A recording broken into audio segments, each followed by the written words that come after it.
যারা অন্নপূর্ণা ভান্ডার নিয়ে ভিডিও বানাচ্ছেন, ফেক ভিডিও বানাচ্ছেন, ফেক রিল বানাচ্ছেন, তাদের কিন্তু অবস্থা খুব খারাপ আছে। সেটা আমি বলছি না, সেটা মুখ্যমন্ত্রী শুভেন্দু অধিকারী বলছে। দেখুন ভিডিওটা। যারা যারা রিল বানাচ্ছেন, রিল করছেন, খুব নজর রাখছে। যারা মিথ্যা তথ্য দিচ্ছেন তাদেরকে চিহ্নিত করে রাখছি। মিথ্যা তথ্য যারা দিচ্ছেন তাদের বিরুদ্ধেও আইনগত ব্যবস্থা হবে। জনগণকে বিভ্রান্ত করার কোনো কারণ নেই।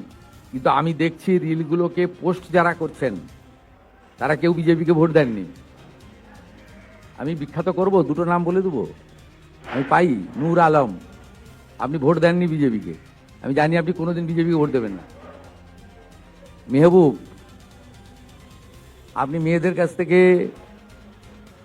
ভিডিও করাচ্ছেন, করে পোস্ট করে রিল করছেন, আপনি ভাবছেন এতে কিছু হবে না। এখানে বিজেপি 100 বছর থাকবে,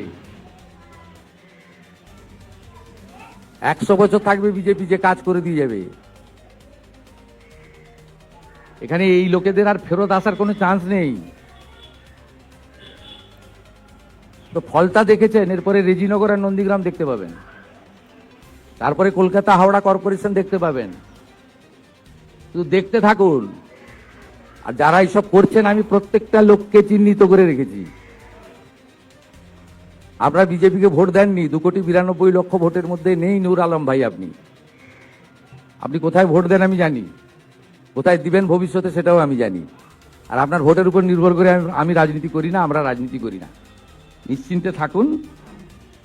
সমস্ত দিদি মহিলাদের মুখে হাসি ফোটানোর কাজ আমরা করব। বারুইপুরে দেখেছেন, অন্নপূর্ণা যোজনাতেও। তো কি বন্ধুরা, দেখলে তো ভিডিওটা? মুখ্যমন্ত্রী শুভেন্দু অধিকারী কি বললো? এমনকি দুজনের নাম বলে দিল ফেক ভিডিও বানাচ্ছে বলে। ওই জন্য বলছি, ফেক ভিডিও না বানিয়ে যেটা সত্য সেটাই ভিডিও বানাবেন, তবে ঠিক আছে। কিন্তু ফেক ভিডিও বানালে এবার কিন্তু সবার অবস্থা খুব খারাপ আছে। ওই জন্য সবাইকে বলছি, একটু সাবধান। ভিডিওগুলো বানাবেন, রিলস বানাবেন, একটু দেখে শুনে বানাবেন, যাতে কোনো অসুবিধা না হয়। আপনারা যত সব যে অন্নপূর্ণা ভান্ডার করছেন, কখন দিবে সেটা আপনাকে চিন্তা করতে হবে না। মুখ্যমন্ত্রী শুভেন্দু অধিকারী যখন বলেছে তখন ঠিক টাইমে আপনারা অবশ্যই টাকা পেয়ে যাবেন। এ নিয়ে এত ঝামেলা করার কোনো দরকার নাই। ভিডিওটা ভালো লাগে প্রচুর পরিমাণে শেয়ার করে সবাইকে দেখার সুযোগ করে দেবেন। ধন্যবাদ।